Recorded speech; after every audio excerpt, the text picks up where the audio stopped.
Hi everyone and welcome to Imbibe Live. We're supported by Mezcal Sentir. I'm Rishi Maliwal, founder and partner at SGM Law, and we specialize in advising companies in the drinks industry. Over the next hour, we're going to be discussing ways to support everyone who works in the industry as things begin to return to normal over the next few weeks and months. We'll look at some practical ways business owners and employees can prepare for this. We've got James Dawson from Humble Grape, Kat Hounsell from Everyday People, and Lindsay Jones from The Alchemist with me today. So hello, everyone. Hi. Hi. Hi, Rishi. Hi there. So as we all know, venues are opening again in England from next week, from the 4th of July. It was announced last week. So businesses have been preparing for that day, I'm sure, frantically in the run-up to that. Very welcome news for the drinks industry. It's not going to be plain sailing, I think, as we all know. So yeah, we've got issues such as PPE, looking at the financial viability of reopening and getting staff back at work and coming off the furlough scheme. So we're going to look at all of these sort of issues. There's so much to consider. So my first question actually is for you, Lindsay. At The Alchemist, you've got a number of venues across the country. How have you gone about preparing to reopen and carrying out all the relevant risk assessments for your team? So for us, we've tried to keep the communication really open throughout the lockdown procedure. So we've had lots of communication with our teams, and we've also had a generic HR email. People can query anything with at any point, which has been really important to us to get people answered really quickly, so they're not worrying about things. We wrote out to all our employees when we knew the announcement was going to happen. And then when it didn't happen, we still wrote to them and said, look, guys, we're expecting a government announcement about the business. And when we know more, we'll let you know, but we're expecting to open on the 4th. And we put out a back to work survey, which gave people the option of telling us any queries that they had, how they were feeling, and if they were able to return or they weren't able to return. And then from there, we've been able to devise some back to work measures. So we had a lot of queries around safety and PPE and measures, distances. So we've been able to really tailor our communication to make sure those concerns have been addressed. And then for any employees that are shielded and all that weren't in the country, we've been able to pick up on a one-to-one basis. We felt it was really important that staff got as much notice as possible to come back to work and be able to ask questions and feel safe before being actually asked to return. Obviously, we're expecting to open on Saturday now.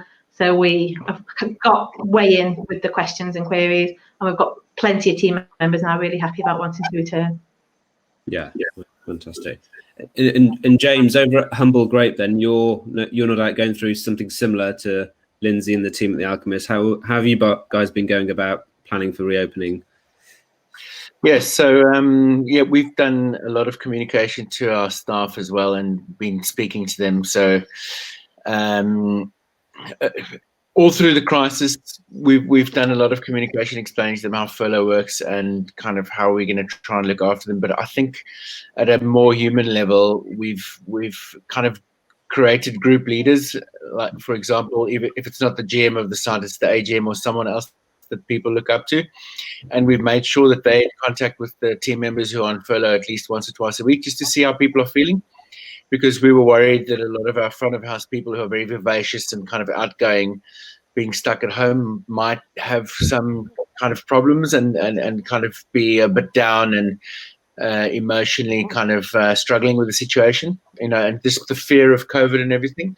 So we've made sure that we can very quickly identify someone who's not feeling well or who's struggling with a bit, and then maybe a more senior person in the team like myself or our ops director can give them a call, try and reassure them that the world is going to return to some sort of normal eventually, and that kind of thing. And so that's one of the things that we're quite proud of how we handled that. Regarding our opening, it's a bit complicated for us because our two neighborhood sites, we have one in Battersea and one in Islington, we can open those this weekend because we will have some demand there. Our sites in the city centre, Canary Wharf, St Paul's and Liverpool Street, if you go there now, it's like tumbleweed. And some of the operators that are running coffee shops and stuff that are open in retail, they're all reporting footfall and revenues down 90%. So it's a very difficult decision to make, but we think that running our neighborhood sites for 2 or 3 weeks first, and then seeing, getting used to coping with the new measures, all the protection, all the cleaning standards, the PPE and everything, and making sure that everyone's safe, and really getting on top of that in our neighborhood sites, and then looking 2-3 weeks down the line, and then maybe opening 1 or 2 of our city sites is probably the best way to do it. But from a customer demand perspective, we're only expecting 60 or 70% of the workers back in the city, and it can go off around about September, October. So opening right now, just because we can legally, doesn't really make sense for us. Yeah, that's so interesting. That's kind of where. Sorry. Interesting to hear that. Even though you can reopen from the 4th, for some sites and for some operators, that just won't make sense, will it? No, I think I'd love to be really positive, and the teams are gagging to get going. But I think it would probably be a lot worse for them if they opened and they would, they're standing around all day and there's no customers. I think that would really hurt. And it would be difficult to then shut down and then come back a few months later. I think we need to manage that one a bit better. But it is hard because they really, the people that have decided to stay and want to carry on, they love their jobs and they love what they do and they want to be busy and they want to be back in the game. So it's hard to ask them to be patient for a few more weeks. It's challenging. Yeah, indeed. Moving on to the staff all coming back, the government's furlough scheme has obviously provided an amazing financial lifeline for people in the sector across a number of different industries. That will not be applicable to people that then come back to work at the end of this week. Have you found the reaction of employees who've been coming? You've been getting them off furlough and planning to get them back to work. How's that gone? So it is going to be applicable all the way through, as long as people you could, because there is the ability to part-time furlough someone. So it's it's called flexible furlough. And so, for example, where we had an assistant manager or a sous chef or someone who was working in a busy site 7 days a week, now we know the demand's going to be way down. So we can have them on, say, 60% of their normal wage and then 40% furlough or stuff like that. And then some of the other people that, say if we had 15 people in the team and your revenue is going to be down 50 or 60%, you don't start with a full team. So we're starting with, say, half of that team and then keeping the rest on furlough until the end of the month. And then if things pick up, then we'll unfurlough people and kind of move them into more full-time roles. So that's been great. The way they announced it so quickly, the ease, it's been relatively easy claiming for it. It's been very good and it's been super helpful. There's no way we would have been able to keep so many people employed if it wasn't for that. The problem with the furlough, though, is they just made it available to everyone. And, I know it's somewhat selfish to say from a hospitality perspective, it would have been nice if they'd said, okay, industries that are legally mandated to close, you can have furlough, and everyone else, we'll take you on a case-by-case basis. Because I know of a lot of firms who haven't really been impacted by this, that are just furloughing staff because it's a way for them to save money. And that's taken a lot of money out of the pot, and it's probably made it necessary for them to shut furlough down sooner, where I don't think some central London sites that rely on tourism and stuff, I don't think those guys are coming back until next May, June, when the next tourist season starts. So, it's a challenge. Yeah. And how about you, Lindsay, at The Alchemist? What's been the reaction from staff who you've been, either, as James says, doing the part-time furlough scheme, or whether you've been getting them off back into full-time work? So we have reforecasted based on where we feel that our sales are going to be, a bit like what James said, so we can make sure that we don't have too many staff in, but again, we don't have not enough staff in. In order to make sure we are maintaining the distances as set up by the government, we need to make sure we've got enough people to do the job without obviously people tripping over each other, but we don't want them to come back to work and there not be enough staff, and they've not been in work in such a long time, and then to come back and it be absolutely manic wouldn't be the right atmosphere, and that's not what we would pride ourselves on at The Alchemist. So team members are really pleased about coming back. I think because we were out so early, we've got some feedback. We have had some resignations. We have had people being honest with us and saying, I found jobs elsewhere, or I've moved back home, I'm no longer in the country, I'm not coming back to work. Now I know that you're definitely opening. And that's absolutely fine. Obviously, it's been a crazy 3 months that no one could have planned for. I think we've got an awful lot of hourly paid members of the team. So they are very kind of trunk and tips driven, and therefore obviously furlough doesn't account for that. And the service that our guys deliver is amazing, and therefore they do get financially rewarded by our guests, and that is something that I suppose they've missed out on quite a lot. So people are excited to come back. We're holding, before every opening, we're holding a training day, which will be a kind of a cook-off and a mix-off, so people get to know our food and drinks menus again, and we do some health and safety training with them, because we don't want them coming back and not feeling safe. We've changed some of our processes to make them compliant or make them safer. So we were going to hold that anyway. And I think knowing that that's going to happen, people get to meet their work colleagues before opening day. They get used to the venue again.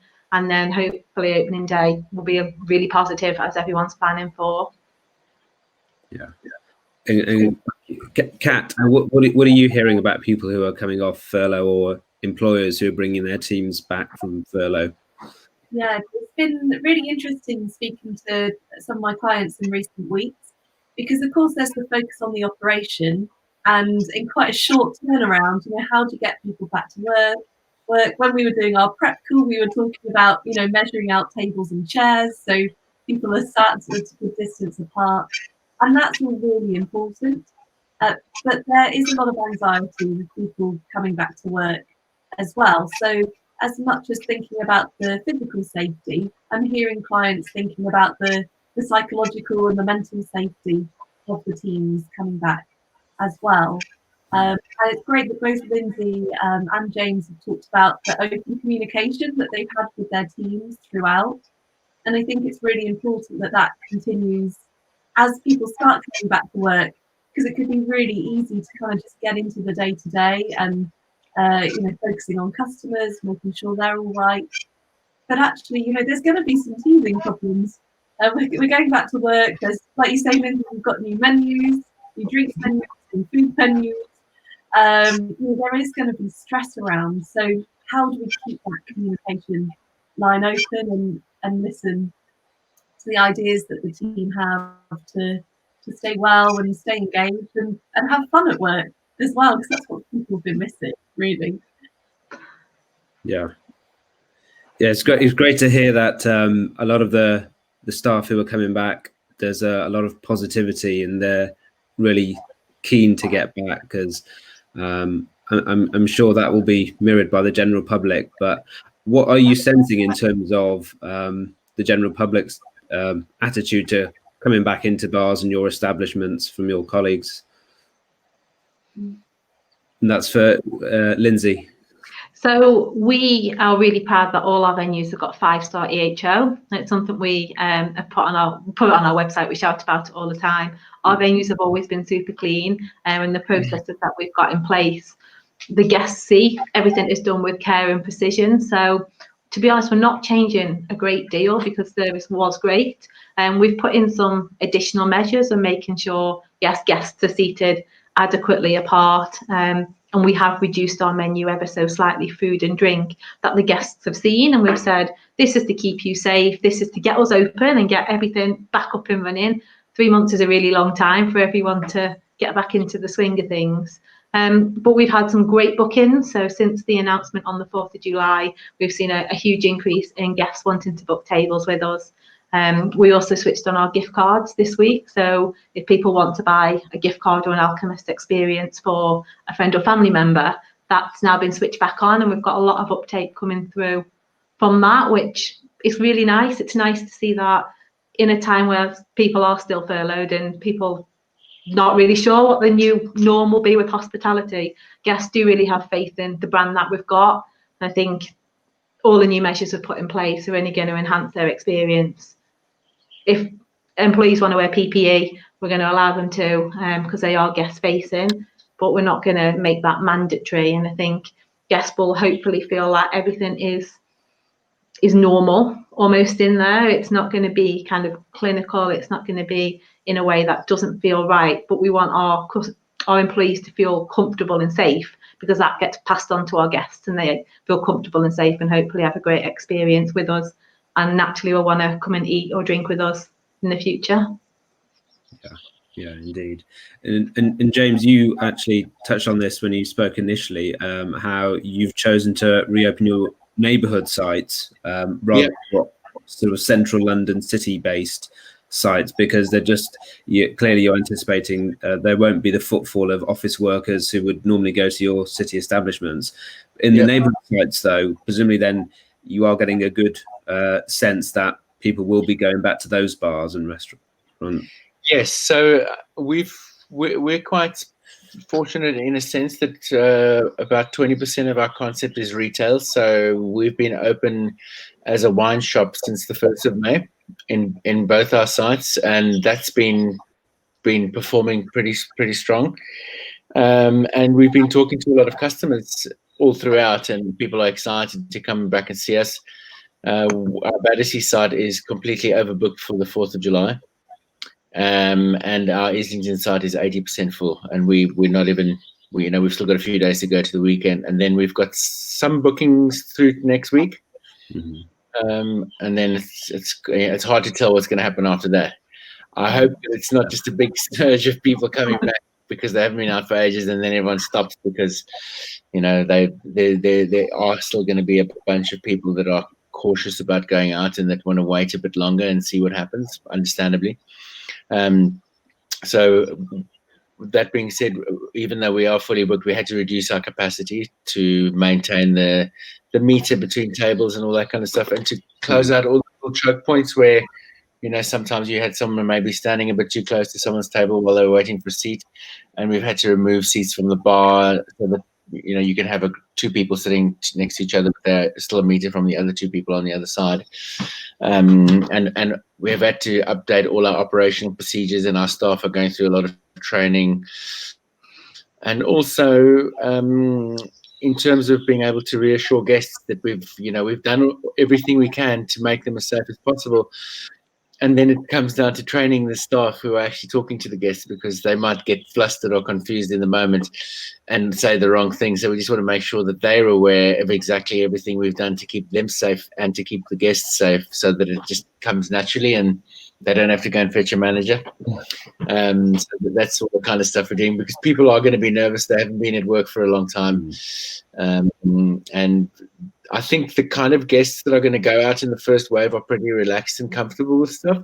But I think as more and more time goes by, you're going to have some guests who are pretty kind of locked up and, a bit more cautious, or maybe they were shielding and they've been going to go out. And if they ask questions of the staff as to what's going on, what have you guys done, we just need to make sure that we communicate that very clearly and nicely to them and make them feel comfortable and relaxed that we have gone to, the nth level to make them safe. Yeah.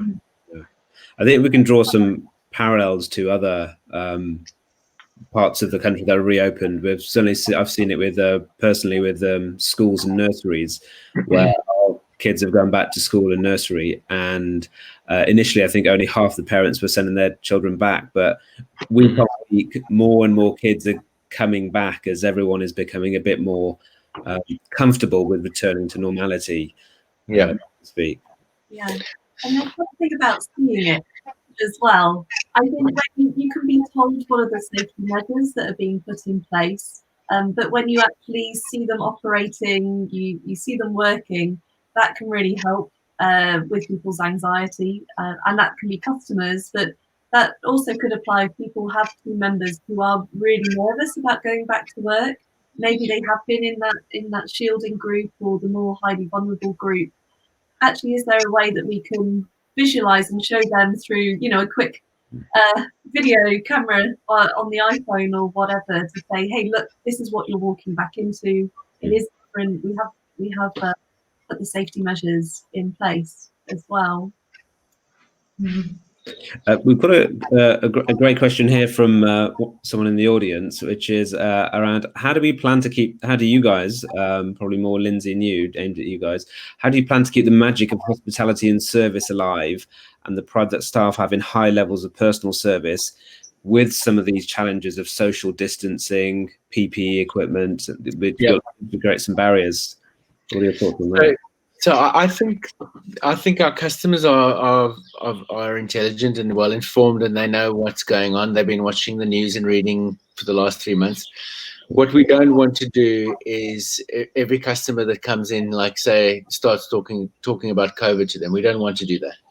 We want them to be able to ask us questions and for us to be able to respond in an as well informed way as possible to set their minds at ease. But we'd like them to come back and continue enjoying the experience as if this didn't happen, but knowing subconsciously that we have done everything to make them safe and just enjoy the evening. The last thing we want to do is remind them of what's been going on the last 3 months.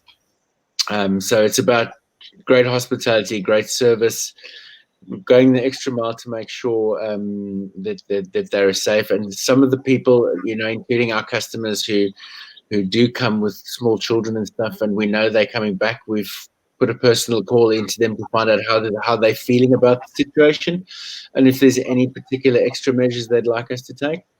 But otherwise, we're going to wait for our guests to guide us on that. I don't think it's going to be our approach to remind every single person who comes through the door about COVID and what we're doing and how we're cleaning the kitchens and all that kind of stuff. So we need to maintain some of the magic of hospitality like that. But then if someone really wants to have a conversation about it and they want to see our operational procedures or they want to know, all the steps we've taken, then we can actually show them that. Yeah, for us, training is absolutely key. And that's why we've got that training day the day before the venues open. Because if our employees feel comfortable and feel safe, then that will rub off. We don't want, if 3 months is, as I say, I've said it before, a really long time. And to think back of all the drinks on our menu and all the food and all the kind of processes that we've got in place, I can't remember what I did last week most of the time. And to expect an employee to remember processes that were in place when they've not done them for 3 months would be unfair. And that's why that training day for us is so important, because it's fresh in their minds. And therefore, when they're then on their shift, they'll be really comfortable to go, do you know what, I've had a refresher. I knew what I was doing anyway. I've had a refresher and knowledge check, it's there. And now this is about guests and I'm just making sure that they're the focus and they get my attention. And then any questions that you've got, as James has just said, we can answer them. We can say, oh yeah, okay, let me explain that to you. This is what we're doing. This is what we've got in place. So it's just giving them the knowledge to be able to have an answer instead of thinking, oh my God, I'm a bit like a deer in headlights. I don't really know what to do, because we don't want that experience for the employee, but we don't want it for the guests because we want them to come back. I suppose linking into the question we just had before, hospitality is all about word of mouth, and it's about if a guest has a great experience and they go home and say, I had a wonderful time at the Alchemist, I was looked after, I felt safe, my food came and it was clean and it was hot and it tasted amazing, and at no point did I feel like I was too close to someone or I was unsure about going there, then that is job well done for us in reality. Yeah. So a question for you about some of the reassurance that the guys have been talking about in terms of supporting the mental health of staff and employees. How best can employers support their employees in those areas, do you think? Yeah, we've already mentioned the open communication, which is really important and is really the foundation of it all. But I think a bit like Lindsay was saying, that people can forget the processes in place. People can forget what's been put in place within the organisation to look after them. So, larger businesses might have their own employee assistance programme or helplines that they can remind all the staff of. And smaller businesses can think about, well, what supports are in my local area. And then there's also the Drinks Trust. So we're a big supporter of the Drinks Trust, which is the charity for the drinks industry.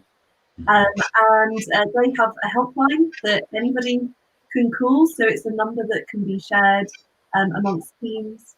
And actually, ever since lockdown started, they have launched a whole wealth of wellness initiatives. Mm-hmm. So on their website, there are articles around how you can look after yourself, how you can build your resilience. There's potentially access to free counselling. There is a sleep program that's just been brought in, and also a mindful drinking program as well.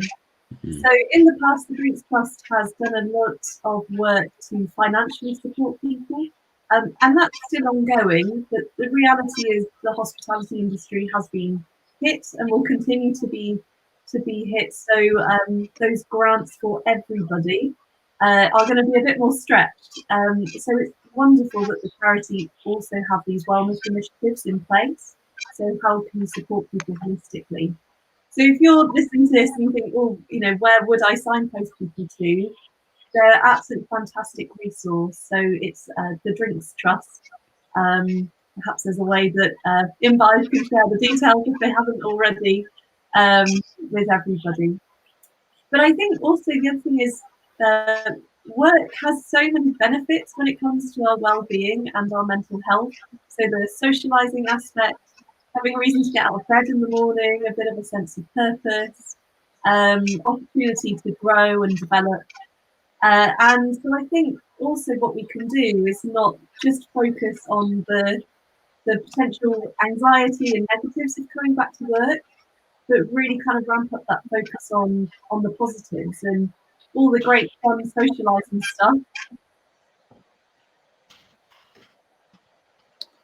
Kat? I think we've lost you there, Kat. Just oh, hi, Kat. Sorry, we lost you there for 5 seconds. Yeah, I'm back. carry on. I'm not sure what you heard. We lost the last few seconds. I was just looking around, focusing on those positives. So the more social aspects that would have been in place pre-COVID, we might have to flex them a little bit, but how can you bring that spirit back? Because I think if you can bring that spirit of the team back, then that spirit of hospitality follows afterwards. Yeah, just echoing your mention of the Drinks Trust. There's a live interview with their CEO on Instagram at 3 p.m. today. If any of our viewers would like to check that out, they're obviously doing some great work.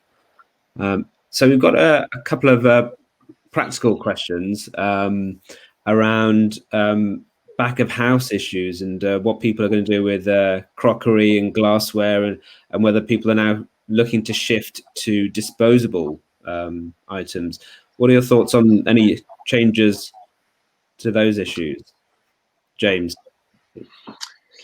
So back of house, I think cleanliness is really key there, and every time we're cleaning everything, with super hot temperatures and chemicals anyway. So switching that to paper plates and plastic knives and forks, I don't think that's the kind of experience we're trying to deliver to people. So we won't be doing that, but we have massively upgraded. Same with Lindsay. All our venues are 5-star EHO rated, and we are going out of our way to make sure that things are cleaned extremely well. And I think from a back of house perspective, I think cross contamination of food and everything else like that is much more important now, so that we need to rigorously go through the training procedures and make sure that that's happening. When it comes to using the only certain utensils and knives for certain food products and not switching those over, and then making sure that very few people touch the food, and if they do touch the food, they're wearing protective equipment. So as long as we're kind of going down that route, I don't think we need to use disposable plates and knives and forks. And how about at the Alchemist, Lindsay? Exactly the same as what James has said. Yeah, we're not looking to go down a disposable route. We did take some of our food items off the menu, so we are opening on a reduced menu to look at items that were highly prepped or highly touch points, and we've gone, actually, let's open with things that we can cut some of that prep time down potentially, and then let's get back into the kitchen, let's get back into trading. And then once our chefs are confident again and they're back in that workplace environment and routines kick back in, we can then lovingly bring some of our other dishes back, because we would love to open with all of them, but we are just going to take it a little bit slow. Yeah, and we've removed a lot of our sharing platters off, like our feasting platters and stuff, for obvious reasons. Yeah. Back to starter, main, and dessert from now on. Or Yeah. everyone has their own sharing platter. They're not sharing with anyone else. Yeah, indeed. Do you think there'll be long-lasting changes to some of the roles your staff play?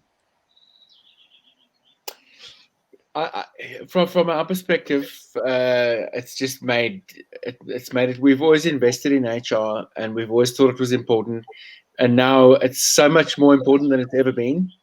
It's just so important that you have a real human HR manager who loves her team or his team and looks after them, and just really kind of goes the extra mile to kind of find who the vulnerable people are and look after them. Especially in some cases, some of our people were from Spain and Italy weren't that good at English, and just making sure they understood what was going on during furlough so that they weren't scared.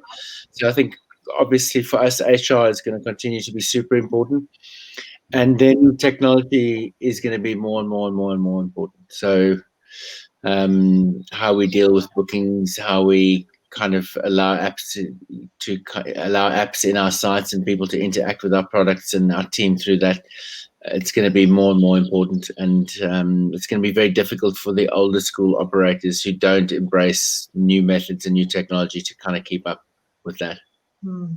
Yeah. Interesting. The next talk after we finish ours is about technology. So it's interesting that you mentioned that, and the use of that, I'm sure, will become more and more important to help avoid situations where people need to physically be in touch with each other. Are you doing the same at The Alchemist then, Lizzie? You're using some of these methods?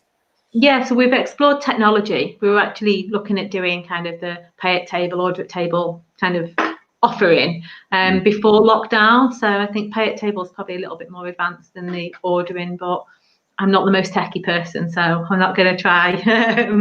But in regards to our employee roles, we don't cross-train as such because they're so specialist in what they do. So our restaurant team are amazing, but then our bar team are just as amazing, and the same with our kitchens. We're so busy that we don't want to bring too much change in. It might be something that we potentially look at later down the line as The Alchemist evolves, but we're trying not to overcomplicate returning back to work and change, because we want people to feel comfortable. Before lockdown, we also started empowering more of our duty managers and our lower level managers to feel like they can make people decisions and have people conversations. And I think that'll be definitely something we'll continue to do. So touching on those kind of HR conversations as people kind of will go, oh, well, I'll wait till my general manager comes in, or I'll speak to HR about that. Really empowering those duty managers to have those conversations early on, because we want to be able to have conversations with people freely. And I think now more than ever, we really need to pick up on warning signs and pick up on that person's not okay, and be able to be comfortable and confident at a duty manager role to be able to have that conversation and then escalate if need be. So that'll be quite a nice empowerment that we'll carry on to encourage, because it's really important that any people manager is able to have those conversations for us. Yeah, agree. Kat, have you got anything to share on those employee aspects? Yeah, I think I really echo what Lindsay just said, that there can be a tendency to really lean on HR when it comes to people's well-being and their mental health. But HR can't be everything, and actually they've been really leaned upon in the past few months. And HR needs some support as well, which I'm sure Lindsay can relate to. So I think, really thinking about the different roles that you have within the business and the responsibilities of those roles. So ultimately, as a leader, you have a duty of care for your team. And part of that duty of care is being able to look out for those warning signs and symptoms. And the biggest thing we're looking out for really is a change in somebody. So is somebody normally quite upbeat and jolly, and all of a sudden they're coming in and they're being quite quiet, or they're maybe being a bit easily irritated? Or it could be the flip. You might have somebody who's normally quite calm and content, and actually all of a sudden they're the center of attention, and it's all about them. But we can only spot those changes if we know our people and like what their baseline is to start with. So it's a real encouragement to your management team and to leaders to reconnect with everyone as individuals, and not to fall into that trap of, oh, I've seen somebody behave a certain way, that must mean that they're struggling, and see it more as like a little warning bell that's gone off, and maybe just a quick check-in, how you doing? It might be everything's fine, or it might be that it was a sign that something isn't. So it doesn't have to be a big, complicated, formal meeting. It can be a quick 5-10 minutes here and there. I just want to check in and see how you're doing. Obviously, there's been a lot of change happening at the moment. How's it been for you? Because actually, if they go to HR, that's how HR will start the conversation.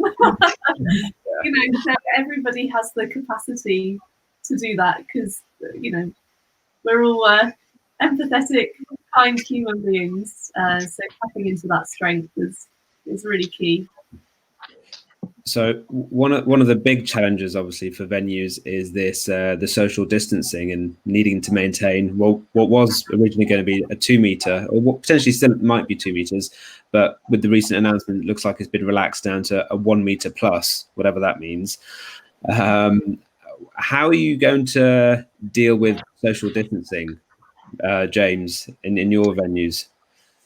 So we're lucky in our venues because our whole concept is based around seated, with lots of space, very high quality level of service, and all that kind of stuff. So we only had to reduce our capacity by about 20% to kind of meet the 1 meter between tables.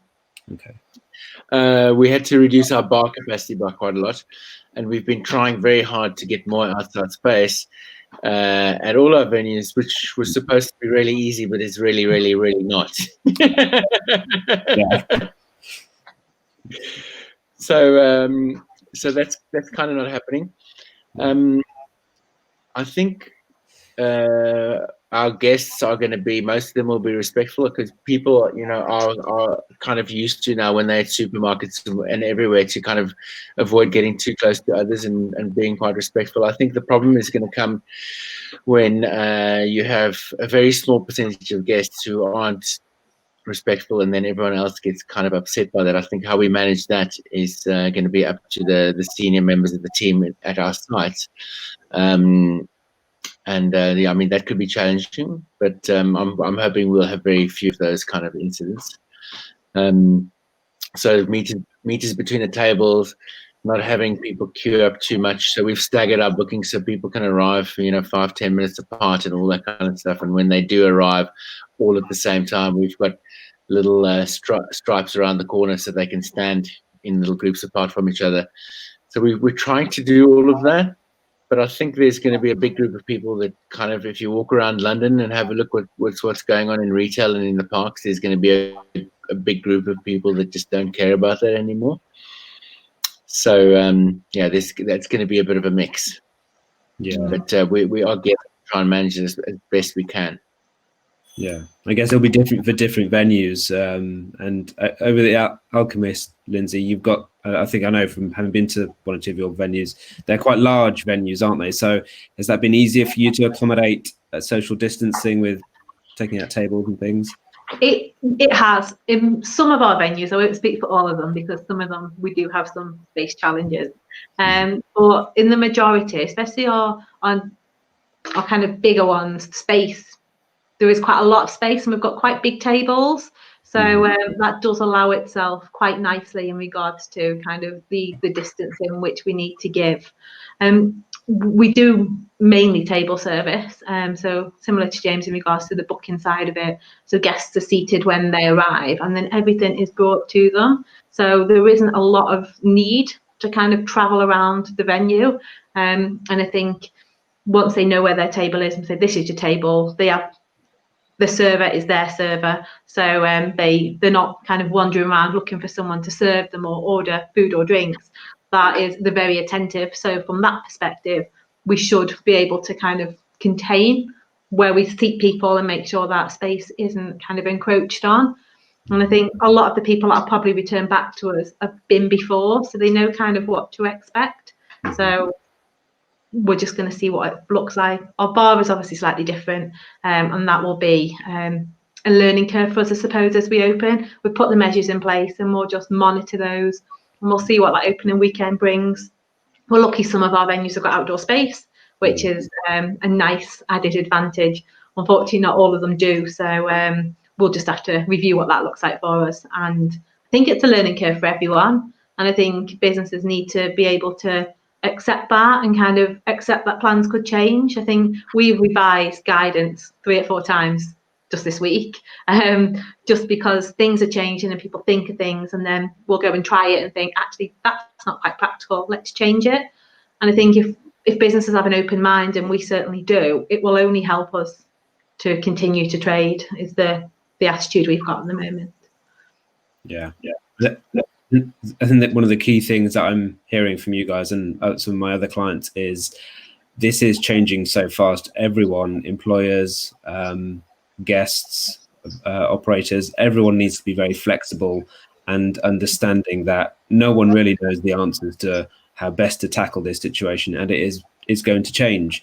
So yeah, I think you guys are right. You need to open and see what works, what doesn't work, and then make changes as you go along, and hopefully keep everyone on that journey by communicating well. There's clearly going to be a big impact on the industry because of this. Do you think people will be put off careers in the industry because of this, or do you think this is only a sort of 6-month blip? That's a good question. I think I think we have lost some people who have decided that this industry is just too difficult and so uncertain because of, if there's other spikes and stuff, that we have lost people. We've lost people that were over from Europe that have decided not to come back again. Mm-hmm. It's a tough one. I hope not. I hope we can come back and we can show people that working in hospitality can be a great career and a great experience, and you can have some really exciting prospects there and meet some amazing people. But I do worry that in the next sort of 6 to 12 months that it is going to put people off coming into our industry. Yeah. I do think we've got an opportunity, though. I feel like for some industries, they'll put measures in place. My dad works in a factory, and they've got all sorts of measures in place, but it's so behind the scenes, you wouldn't know. And I feel like our industry is so in the public eye. If we get this right and we show how adaptable we are, and we show that actually the world's evolving and everything's changing, and we just need to embrace change and move with it. If people see that and see the journey that we've gone through and making sure safety is the priority, it could actually also work in our favour as well, to show that we're a really caring industry, both customer and employees. And I think this could really highlight that for us. Yeah, I agree with that too. I think there's been so much innovation and creativity in the past few months from the hospitality sector. Actually, that could become something really attractive to people who are thinking about, where do I want to go? What career do I want to move into? Even my local pub down the road, I've spotted that they put in like a little coffee shutters. They're going to start being almost like a little takeaway coffee shop as well as being a pub. And you just think, you never would have imagined that happening 3 months ago. But I could see myself trekking across the fields and getting a coffee from them. So, that's a really tiny, small local example. But across the country, people have been going, right, how do we do this differently? And every industry has its challenges. Every industry has its periods where change happens and jobs come and go. Yes, this is a particularly tough time for the hospitality sector, but I hope it is a short term, as you say, kind of 6, 12 months, James, where we might see a little bit of a drop. But as a whole industry, it's actually, how do we attract people to this? How do we shout about all the great stuff that's been done, and how fast we move to keep things operating and keeping there for customers. I mean, I don't know about you, but I'm still going to want to go out eating and drinking. It's like my favourite hobby. So You need to now do that 7 times a week because you got to catch up. oh, well, yeah, no problem. I mean, the problem with that is there is a lot of pent up demand, but because of how our industry operates, if you were planning to buy a car in 2020, you'll still buy your car, and that car dealer will still get their margin. But if you've been shut, if your restaurant's been shut for 4 months, your customers aren't going to come back and eat 4 months worth more. That revenue's gone. That's never coming back. So, yeah, true. I just echoing what some of the things you were saying, Kat. Some of the innovation and the way people have responded to these challenges over the last 3 or 4 months has been incredible. It has brought out so many ideas and creativity and ingenuity, and I'm sure those things will also happen to the bar industry as they reopen over the next few weeks. So it'll be really interesting to see how things evolve on that front. We've had a question which obviously will affect a lot of staff in terms of tips. And I think, Lindsay, you touched on this, that the furlough scheme is brilliant and has been fantastic. But a lot of people in the industry will get a lot of their income from tips. Any ideas on how that may evolve or be replaced in the future? Do you know what? I think if you're delivering great service, then customers will tip because it's a reward, it's a thank you, and I think that's it's culturally there within hospitality. And if a server has done something to deserve that, then it's their money. It is unfortunate that it is customer driven, and therefore when we don't have customers, then there's no tips because there's no customers to leave them. But I do think that's the nature of the industry. I think there's some great wins from that. And a lot of the people that our teams are paid fairly, and then trunk or tips is a top up. It's as in spare money. It's not topping up them to a fair wage because they get a fair wage from us anyway, and they could live without trunk. But they choose to be in an industry where it is all about pleasing guests, isn't it? If you can deliver amazing service and you get a financial reward at the end of it, that is the feeling there is amazing, and I think that is a big perk of hospitality that I don't think will go away, if I'm honest. I totally agree. I think service charge and tipping is a fantastic way for a guest who's had a fantastic evening to give an extra reward to someone, and also if they haven't had a great experience, they can choose to take the service charge off the bill and show their dissatisfaction. So it's in the guests' hands. Unfortunately, the JRS didn't cover service charge, so a lot of people who maybe have lost probably somewhere between 10 and 20% of their normal wage that they would have had because of the service charge. So that's really unfortunate. There's a lot of thinking about how to change that or incorporate that into the wage, but at the end of the day, service and tipping it's so endemic in the culture, and it's such a nice way for the guests to interact with our staff and for the staff to be rewarded for really excellent service that I can't think of an elegant way to replace it. Do you guys think moved towards using less cash? Yes, zero cash. We might see that more American system where people can kind of choose at the bottom, are you going to add on 10%, 15%, 20%? We already do that. Okay. Yeah. So the standard service charge on people's bills is 12.5%, and they can choose to pay that or take it off. And then if they wanted to do more, 95% of our tips are also on card. And I don't think we'll stop people from tipping if we take away cash, and we are definitely going to take away cash. It's just another thing we can do to be safer, and it's always been a really clumsy, difficult way to handle money and all the safeguards and the expense around it. It's just not worth having anymore. With costs and especially staff costs, are there any ideas of how to keep those fair and sensible? Obviously we touched on trunk and tips, but staffing numbers may be reduced, but Yeah. are you looking at growing teams as well if you've had employees who have left because they live overseas? So in terms of keeping things fair, we've so for example, if you had 4 people who were part-timers at a site, and now we know the revenue is going to be down quite a lot and we won't need all 4 of them, we're trying to give them an equal amount of time to come back, so we're not just choosing 2 to come on. Okay. We're trying to kind of rotate the hours and try and distribute the hours as evenly as possible between people. In terms of hiring new people, we don't really see the need for that just yet. I think we really need to get through to September, October before we know what things are looking like and what demand is like. And then I think we also need to be fairly cautious of what Q1 next year is going to look like. Because I have a feeling that we're going to get through the next few months and it's going to be kind of okay, albeit down substantially on last year. But I think January and February and March next year are going to be very challenging. Yeah. Purely from the kind of economic perspective and the recession and all that.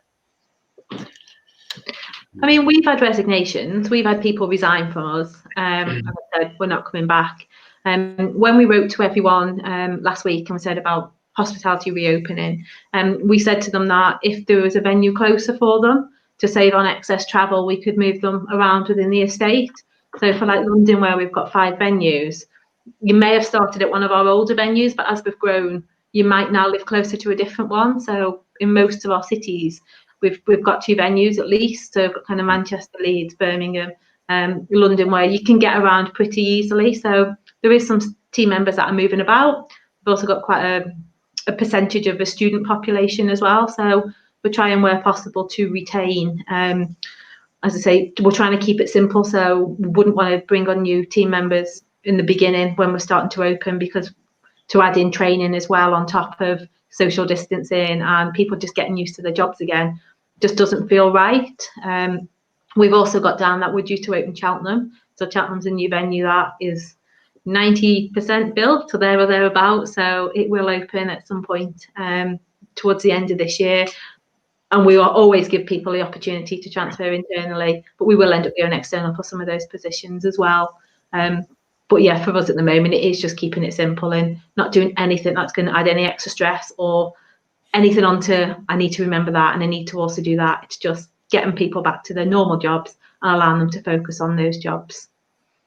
Yeah, very wise words. There's for you guys who are in charge of opening your establishments later this week, you must have your work cut out. And just wondering, Kat, have you got any ideas for how there'll be lots of learning, no doubt, taking place on Saturday and Sunday, the next morning, and next week as well?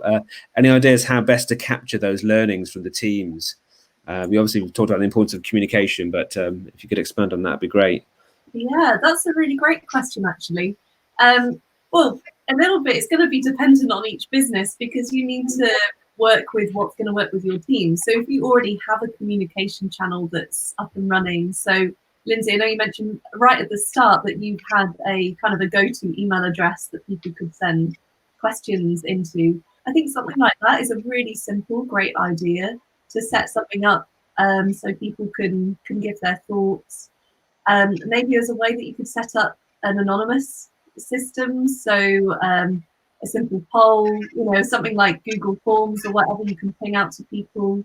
I guess we're trying to stop people from touching things as much as possible, which is why using technology can be really beneficial. But I think having a space where people can give their thoughts and it be anonymous, especially in the early stages, is important, because we wouldn't want people to hold back from sharing their thoughts just because they're worried about how it might go down or my manager might not have time. But that's another really simple thing you can do, is to use the managers the same way as that they're looking out for people's well-being. I'm sure people have kind of briefings at the start or end of the shift. Use those opportunities to say, okay, guys, let's hear your feedback, and try and kind of get those channels working through the business.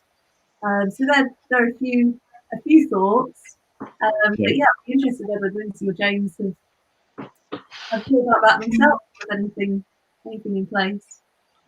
We were literally talking about it today, funnily enough. So we've also got an employee app which people can go on, and we've been doing some communications via there as well. So our MD's been putting videos up and talking to our teams directly. And we talked about putting up an anonymous poll which says, tell us how we're doing. So we had the pre-back to work survey, which we talked about, do you want to come back? Are you shielding? So we could gain information. We then had we're now going to do the back to work, which is all about kind of COVID and safety. So we've got a measure of that. And then we talked about putting one around just tell us how we're doing. And you can put as many surveys through as you want. So where normal surveys expire once you give your answers in, we thought that was a way that people could go on and just tell us something. I'm happy today because of this, or I'm not so happy today because of something else. Because sometimes team members give managers feedback, but then it's right in the middle of a shift and it's busy. Things get forgotten about or things get picked up much later, where it's instant feedback right back up to the business. So it's that kind of upwards communication that we've tried really hard over the past year to get that in place, to make sure team members can talk to us directly as well as we talk back to them. So that's something we're going to put in place for opening week. Yeah. James, have you got any things to share? So we also have our employee app where people are engaging with each other and posting stuff and can post stuff anonymously. But for us, really, after every shift, the core team gets together and has a conversation about what went right and what went wrong. And this is going to be the key focus for us, and for management to look at all those reports the next day, and then to have an open conversation about what we learned, how we can improve on things, and what we can do better, what we need to do more of, and what we need to do less of. Yeah, that's great. Well, I hope opening day is a real success for all venues opening up and down England, because obviously these rules only apply in England, don't they? But especially for the team at the Alchemist and Humble Grape, hope it all goes well, smooth, and that I'm sure there'll be lots of things to learn, as Kat said. But as long as everyone's flexible, keeps communicating using your apps, hopefully you'll have people flooding back into your establishments, and we can all go back to normal, even if it will be a little bit different. Thank you, everyone. So this is the Imbibe Live session. Thanks for watching this session. Imbibe Live this year has obviously been online because of COVID-19. We've been supported by Mezcal Sentir. I'd like to thank our guests, James, Kat and Lindsay, who've all been very helpful and open with their contributions today. All sessions will be available afterwards to watch on demand if you would like to. And there's more sessions coming up today. So make sure you check out the rest of the program. The next session at 2 p.m. is on the role of technology in helping venues maintain social distancing and successfully return to trading. So good luck watching that as well. Thank you, everyone. Thank you very much. Have a nice day. Bye. Bye.